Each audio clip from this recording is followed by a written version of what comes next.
Welcome to the Control the Room podcast, a series devoted to the exploration of meeting culture and uncovering cures for the common meeting.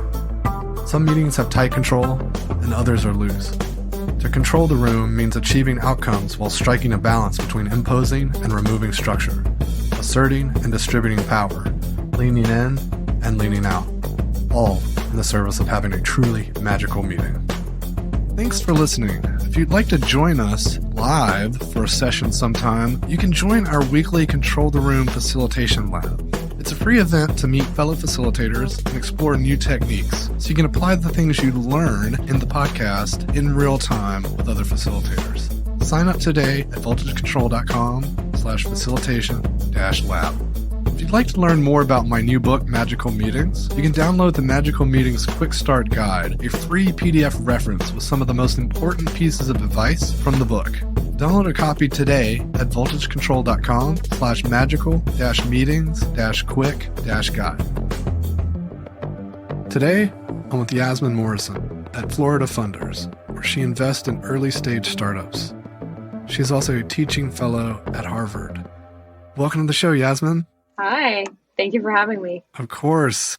So I'd like to kick things off with just a story about how you got your start. How did you get into this world of investing in startups and thinking about the future of work and all these crazy things? Yes, so I have a pretty mixed background and I've spent a lot of time in different places. So I've done everything from management consulting to venture capital to entrepreneurship. I started a few companies back in the days. Some were successful and some were not successful. And then I started management consulting. I worked with a range of different companies, from large tech companies like Amazon to telecommunications to a gaming startup. And it was a great experience. I'm a very curious person, I would say. So I got to dive deeper into different industries, different business models, really enjoyed that. And then I kind of took the part that I loved about management consulting, and I also love being an entrepreneur. And that's kind of why I moved into venture capital, moved to the US. So before that, I spent time in United Arab Emirates, Malaysia, and UK and Sweden. So moved over to the US, went to Harvard for my graduate, and moved into venture capital. And started with a pre-seed fund in New York. And like many other people, I kind of accidentally ended up in Miami throughout the pandemic and joined a local fund and been investing in early stage startups ever since. Not surprising that you found success in the world of venture capital with such a diverse background. Because being able to see lots of different potential outcomes and having the perspective of like, oh, I know a little bit about this and a little bit about this. And so, you can kind of see the angles, right? Right, absolutely. And I think one part of your question I actually missed. It was kind of the future of work. And that's an area I have been very interested in since 2016. And I remember in 2016, people used to ask me, what is the future of work? No one kind of knew. And then obviously in the past 2 years, we've been talking a lot about the future of work. And now it's more of a question is, what does the future of work look like? Yeah, it's interesting. We just released our Work Now report, which is my somewhat snarky way of saying like all this future work talk is really about stuff we should be doing now. So let's just call it what we should be doing now, what's happening now and the trends.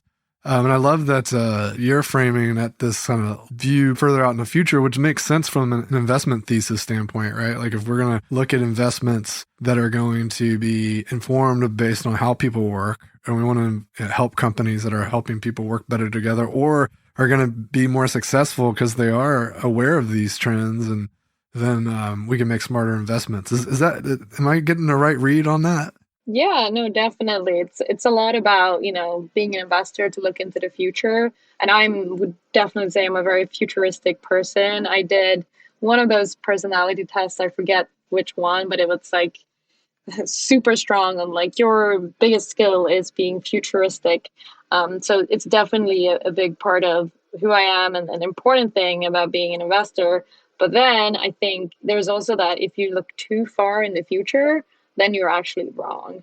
So you have to balance that of If it's like in 10 years, well, then it's probably might not be the best investment. It should be kind of in the next few years. Yeah, I lived that story because pretty much straight out of college, the startup that I went to was so far ahead of its time. It was basically Facebook, or I guess you could call it MySpace, but it was 96.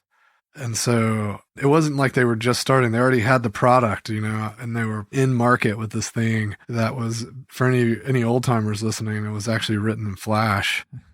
So Wow. Java, Spring, and Flash. So the fascinating thing, that comment just around being too early is just as, the same equivalent of being wrong. Right. And so what's some of your go-to strategies for kind of trying to dial in that vision so it's kind of hitting at just the right in time horizon?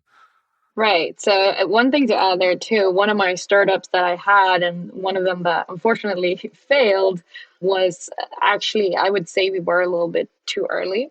So we were trying to develop a barter coin. And so we had our own tokenomics. This was back in 2015, 2016, when the crypto space and tokens wasn't really what it is today. So we tried to explain it to investors, and people were kind of like, wait, what? What are you talking about? But it was a good thing for me, though, because it put me on an early path to kind of understand the crypto space. But to answer your question, I spent a lot of time looking at macro trends and trying to understand what is happening. I speak to people who know technology better than me, also try and understand, is this actually possible? Or like, how many years are we until we can have a technical solution? I spent a lot of time the past few months talking about, the possibility of metaverses, because at the moment, a lot of them are pretty gimmicky, and, you use one of them and you're like, this is a really shitty experience, to be completely honest. So that's one of the things, like, will it actually be a good enough experience to, I don't think it will ever replace the physical meeting, but will it be good enough that it's that close? And I think that we are a few years out, although that's the direction we're going. But I think this is a brilliant example of something that you could be happening in the next few years, but it could also be in quite a few years. So, you never know either. Yeah, especially with some of those bigger things that require so much to align and come together, and coordination across companies even. Right. Yeah, no, there's a many parts that needs to work out. So I'm curious about what you're noticing trends wise, and when you look at the future of future work, what about just the notion of working together in collaboration? Are there any like super trends that you're seeing that you think are going to play out in unexpected ways, or ways that people just aren't paying attention to right now? So I think in terms of that, I think there are a few trends that I actually don't think they're trends. I think things are fundamentally changing in the way we do things. And the first one comes to, location. I know, I mean, we all have seen the announcement of all these large companies announcing that you can work from home or remote forever. And what I think it's more interesting here, though, is that we have these concentrated talent pools in large cities that, really developed during the first, second, and the third industrial revolution. And I think these cities will remain important, but I think they will remain a little less, or they will become a little bit less important than what they used to be. And what we'll see there as well is that cities will have to attract citizens, cities and countries. And we're already seeing that happening in the US. We're seeing that happening around the world. So that's truly changing in terms of we don't have to be in a space anymore. And I like to say that we're entering a time where lifestyle determines labor rather than labor determining lifestyle. So that means that we basically can live and work from anywhere. I mean, I think we will be able to truly do that in the next few years. There's still some limitations right now. And then if you tie the office into this, I think that will remain important for these physical meetings, but I think the role will change completely. We're already seeing kind of hybrid models, but I believe that the office will be used more for collaborative work, social encounter. It might be that you meet once a month or you meet once a year even, but it will be like a special time to come together because again, the physical meeting is super important. And I think we're a long way from, the metaverse replacing it. So I think that will, a company, I believe it's Dropbox, they started putting up these little studios around the US for the employees to be able to come into an office space for those, for collaborative work and socializing.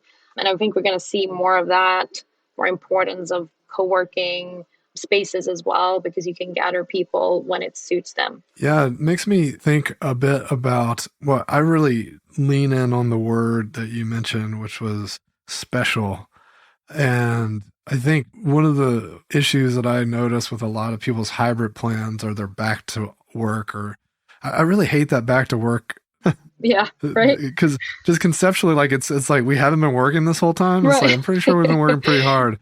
And our research showed that it was the managers who never fully came to terms with what it meant to manage a distributed team that are really driving the desire to like reopen the office. But this notion that it's special and we punctuate these special moments, I think is pretty critical.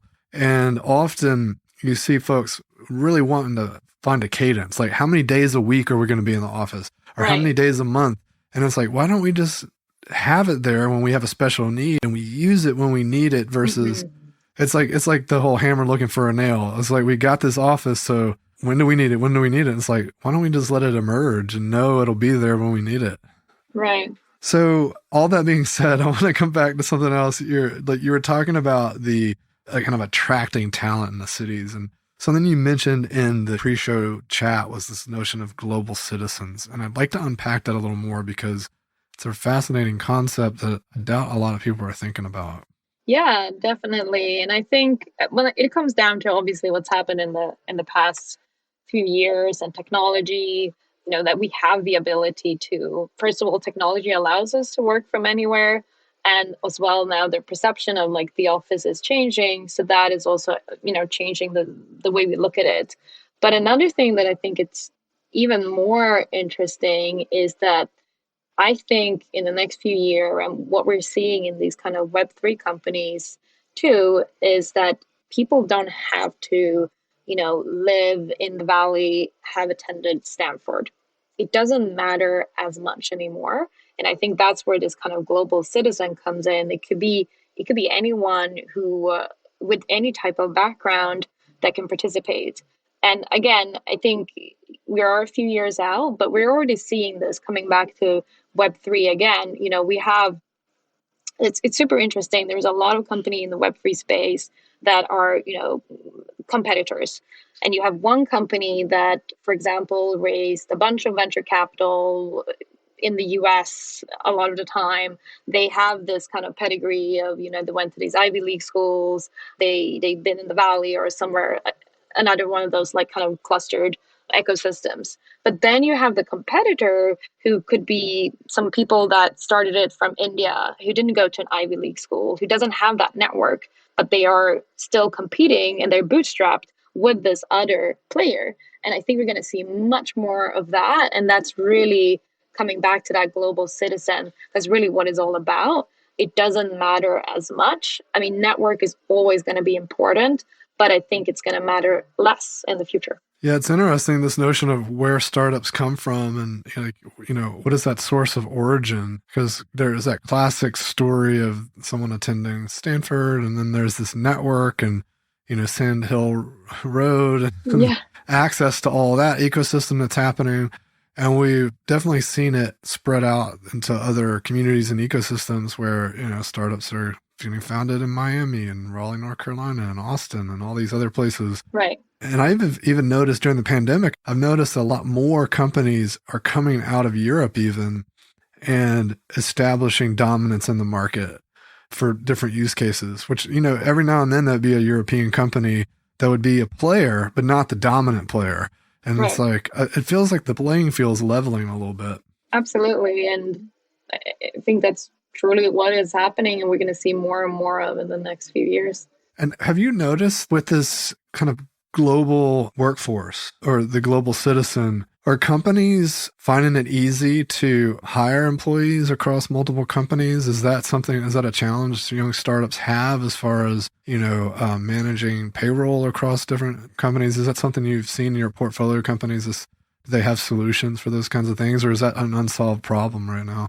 I think there's still a lot of legal, challenges that comes with this. And that's, again, I've said a few times now about why, it's happening, but it's still a little bit longer until it will fully be functional. But there are some great startups out there. There are, for example, Oyster and Deal. They're competitors, but they're truly solving this. They allow you to hire from anywhere and manage this kind of workforce. So I'm seeing a lot of interesting solutions. And I think we're going to see more of that. Yeah, that is really fascinating when, the sheer nature of how people are living is driving new business opportunities because, now companies have to respond to the way people are behaving, and then that creates a challenge, and then there are other companies spring up to solve those challenges. Right. So what about, I mentioned collaboration as a specific kind of target area because that's, those meetings, collaboration, facilitations, kind of our core service and interest and passion. Our listeners definitely tune in to learn more about these things. And I'm curious if you're noticing in whether it's future work or even startups that you've been researching or trends that you've been noticing in your VC research, anything that you think is exciting, promising as far as just how people work together and the tooling or startups that are supporting those spaces? Yeah, absolutely. There's one space that I've been spending a little extra time in the past couple of months, and that is in DAOs. And that stands for Decentralized Autonomous Organizations. I was reading a lot about it, and I decided to actually join one so I truly could get the insight and the understanding of it. And it's fascinating. So the DAO that I joined, it's managed through a Discord group. We use our digital names, so we don't go by our real names. We don't actually use videos when we have meetings. We have our kind of NFT profile pictures. It's truly about, how much can you contribute and where can you help? When you introduce yourself, you're not saying, I went to Harvard, I did this and this. You're saying, I can do this. This is my expertise. This is where I want to help. And that's coming back to that kind of global citizen approach. These are people coming together from all over the place and organically starting to work together on different projects. This is a consulting DAO, the specific one. And on top of that, you are being paid in crypto. So this is completely changing everything we know. And it's also funny. I spoke to a friend of mine probably in November, and I was telling them about, this is how I believe things are going to be in the future. And they said, you're crazy. There is no way. And then here we are. It's already kind of happening. And I think there is two kind of things to dive a little deeper into here, and that's the contribution and the compensation. So contribution is really the key, right? It's not about who you are, where you're from, what you previously done. It's about, like, if you're a doer and if you have an expertise, then you can get really high, I believe, in these DAOs. And then on the compensation part, it's fascinating because, we have been paid in fiat biweekly. That's kind of, the full-time job. And of course, freelancers have a little bit more creative. But now I think we're going to be paid in, crypto, tokens, equity, and fiat, a mix of all these different ways, which is going to definitely be challenges, but be very, very interesting, I think, in the future. That's really fascinating to me because in a way the VC model is to fund startups or companies that would manage a labor force that then would extract value from that labor force. So kind of just classic capitalism, right? Right. Whereas the DAO is compensating the doer for being able to do things, and there's no money extraction from the laborer except for the doer, right? It's a direct insertion to the value to the doer, which is like really fascinating. I hadn't really thought about it in those terms. I've known about DAOs for quite a while now because as I would say, a reformed CTO, I've been tracking it for a while, but I never really thought about it from the terms of like socialism, capitalism, and then DAOs are like kind of neither, but it's like kind of playing in this land of labor and compensation of labor. I don't know. I don't really have a well-formed thought except that it's somewhere in there, but neither. I don't know. Do you have any thoughts on that? I don't know. I think it's still very much taking shape, and it's gonna be a lot of changes. I know there's a lot of innovation around this as well. Plenty of startup creating these like tools for DAOs, and of course, there's so many questions that arise. If you're working together and there's a team with people from all over the place, they're being paid in crypto. I mean, there's so many questions there. So, but it is fascinating, and it is actually happening. Even though I know my friend called me crazy, there is a new world, new brave world. And so this group that you're part of is that DAO, is this on Ethereum or is it using a different platform? It is on the Ethereum. So yeah. Cool. Excellent. And so that's kind of getting into Web 3.0 kind of land, if we're talking like crypto, cryptography, DAOs and whatnot. You also speak about Jobs 3.0. Is that related, similar, adjacent? Tell us a little about Jobs 3.0. Right. So I think if we go back a few years, quite a few years, and we look back at the first industrial revolution, people really started moving from the countryside to the cities. And then the second industrial revolution, accelerated this. And I like to call this time Jobs 1.0. And anything before, to simplify a lot, would be Jobs 0.0. But then you have the third industrial revolution, and we have the rise of computing and telecommunication. And what happened here is that we shifted working from factories into offices, and this is where the 9 to 5 happened, and very much the time we've been in the past decades. We're now entering the fourth industrial revolution, and I think this is really where Jobs 3.0 is happening. And if I had to describe it in one word, I would probably say fluid. It's a much more fluid model, and it comes down to all those different things we touched up on. It's the global citizen, is the role of the office. It also comes down to your background in education, how that role will play, and these new structures of DAOs and the way you're being compensated. One thing as well to add there, which I think is going to be a huge role, is truly like your skill set and how you evolve that. I think there's going to be a lot of importance of having a mix of hard and soft skills.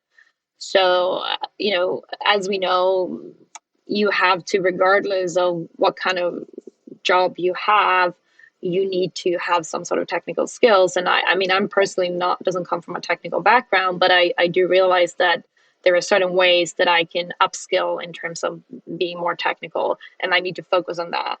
But then you also have these soft skills, which are becoming more and more important. And I actually saw 2 tweets in the past month that I was fascinated by. So someone tweeted they said, it's harder to find a great community manager than to find a great developer these days. And then someone tweeted, it's harder to find, a hiring manager than a developer. So I think that potentially we are coming to a point, because it's been for the past years, it's always been like, it's so hard to find that good developer. It's so hard to find that tech talent. And I think it still is. But I think we're seeing that people are appreciating these soft skills a lot more. The hiring is a huge part. And then the community aspect is another huge aspect of Web3. It's so we're going to see more importance on these soft skills and celebrate those more than we have had in the past few years. I would say it'll become increasingly more important the more that is automated and the more that AI tends toward general intelligence, because it'll get really good at those things that can be more tacit, but not great at the creativity, the curiosity, the relationship building. Those soft skills are going to be a lot. That'll be the final frontier of the AI, and that's probably still a ways off. I couldn't agree more. And I mean, we're going to have anything we don't have to do is going to be done by technology. So the only things that are truly going to be done is, what humans can do. So, and that has to do with a lot of soft skills. The other thing that kind of strikes me as the Jobs 3.0 is even in Jobs 2.0, there were some serious issues with hanging on too tightly with what worked in prior iterations. So when we look at like the Industrial Revolution and in the age of factories, and I think Frederick Taylor was the one that like, ran stopwatches and mechanized everything. Right. And that got copied. And we're doing that in offices and managing teams using these same philosophies. And I don't think enough people even caught on that is not a great way to even work in that like era. And so like it's funny that we're about to go through another massive shift and we haven't even mastered the current era, right? Like how much of this reductionist kind of belief, or maybe the shift will be about also fixing that and moving away from that mindset too. Like, because clearly that's not going to serve us well, because reducing things to repetitive, very managed process makes us very focused on repeating things the same way every time, which is not going to be helpful in a world where you have to constantly learn new things and constantly adapt. Yeah, no, I totally agree. So I was kind of formulating that thought. I wanted to share it as you were talking about the skill sets and how you had to keep growing your skill sets and staying curious. So that's fascinating to me. Hopefully people are tuning into this 3.0 and the work you're doing there. What's a great place for any of the listeners to learn more about that and the trends or what's evolving? I think everyone obviously has different jobs, right? So I think what the best thing to do is to truly sit down and take some time to do some research and look what is actually happening in the future in your type of work. And then look at, what work can I be replaced by, for example, AI? Which skills can I improve on? Is it, is blockchain disrupting my industry? How can I take a course in this, or what are forms that I can like upskill? And that would be, for example, more of like a hard skill. And then as well, always on the soft skill side, there are certain, I think the World Economic Forum, they publish every year this like the most important skills in the workplace. And it is often, like public speaking, analytical skills. So that is a mix of the hard and the soft skills. But, take a look at these kind of different reports and understand like what are people looking in terms of skills, and make a plan and commit to it. I really, really think that upskilling or even reskilling, it's going to be a big part of our future, and we're going to have to be much more, nimble on how we work. And I think I mentioned before jobs 3.0, there's one way I would describe it. It would be fluid. I also think we're going to have to, we're not going to work in the same way we've done. We already seen with freelancers, how they are working a different way. But I think that's going to be most of us. We're going to work on different projects in different ways. How can you adjust to that? And how can you, there's going to be a lot of adjustment, I believe, in the next couple of years.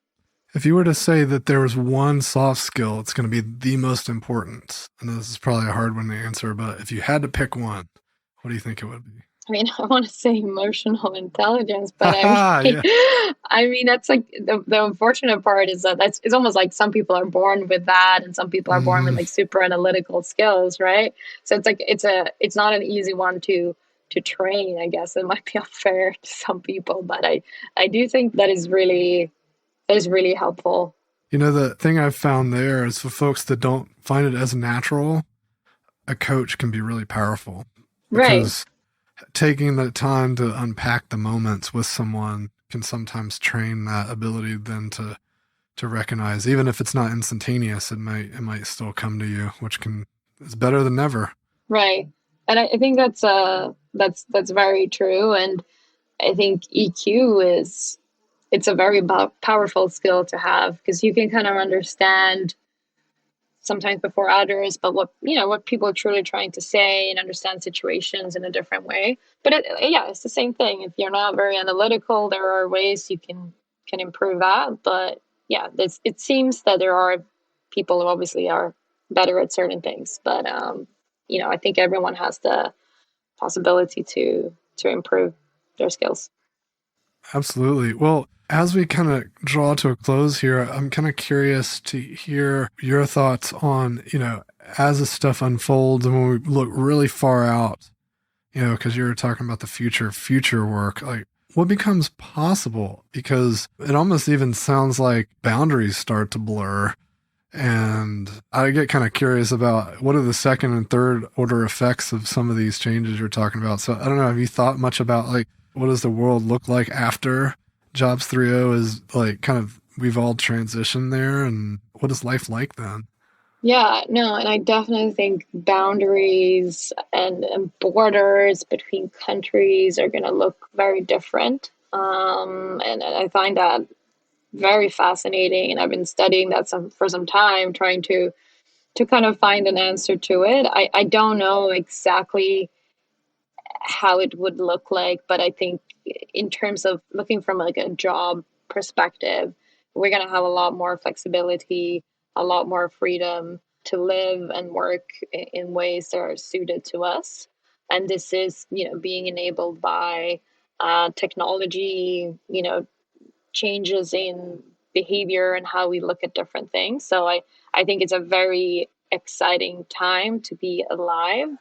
And yeah, the next few years are going to be very exciting. Absolutely. I'm personally curious as more of the stuff unfolds. AI's got this current as an existential crisis around bias in AI. I think the more global, the more that we become, to use your words, the global citizens, it seems like the equity gap becomes more of a concern, or like who can actually play because of access to the technology. And it seems like that'll be an interesting ethics question. And even maybe that opens up a market opportunity for people to solve that challenge. I'm curious if you have thoughts or know of people that are working in that space right now already. I know there is a few kind of startups trying to solve some of these issues, but I mean, of course, there is as well. When I say the world is going to be changed, it might not change for everyone. Unfortunately, I think there are some, good aspects, like I mentioned about the global citizen, that, you don't have to be very privileged or different levels of privilege to get to certain points. But I think there is still going to be a large part of the world that is left behind. And that's, of course, a huge concern.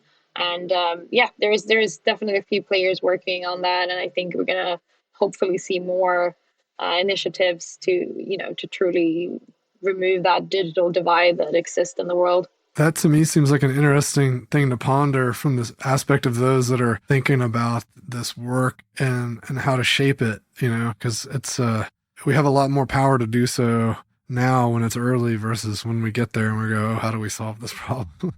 Right. No, absolutely. So great. Well, it's been fun thinking about the future. So many of my podcast episodes were focused on, hey, what's happening now in meetings and where are people struggling with collaboration? How could they do better? And so this is fun to just kind of think a little bit about how, DAOs and global citizens and these kinds of things might impact how leaders think about collaboration or how they set up their workplaces. So thank you for that fun thought journey with me. And I want to just invite you to leave our listeners with a final thought before we totally wrap today. Yeah, no, awesome. And thank you so much for having me. I really enjoyed, I was going to say brainstorm the future, but I guess it's kind of brainstorming the future. So the final thing, I kind of wanted to tap onto what we said in terms of what will the world look like in the future with, disappearing borders and so. And I'm working on a new thesis that I call the Everywhere Economy, where I will dive a little deeper into the space. So I'd love to, anyone who's interested, they can, follow me on Twitter. I'm Yas Morrison, and, stay updated when I'm actually publishing this thesis, which will dive a lot deeper into what potentially the world could look like, problems we're going to see, and also opportunities in this kind of everywhere economy that's taking shape. Excellent. Well, we look forward to seeing that get published, and we'll make sure that we get it in the show notes as well, especially if it's published by the time we launch the episode. Right. So we'll be staying tuned for that. And thanks so much for joining today. Thank you so much. Thanks for joining me for another episode of Control the Room. Don't forget to subscribe to receive updates when new episodes are released. And if you want more, head over to our blog where I post weekly articles and resources about working better together. VoltageControl.com.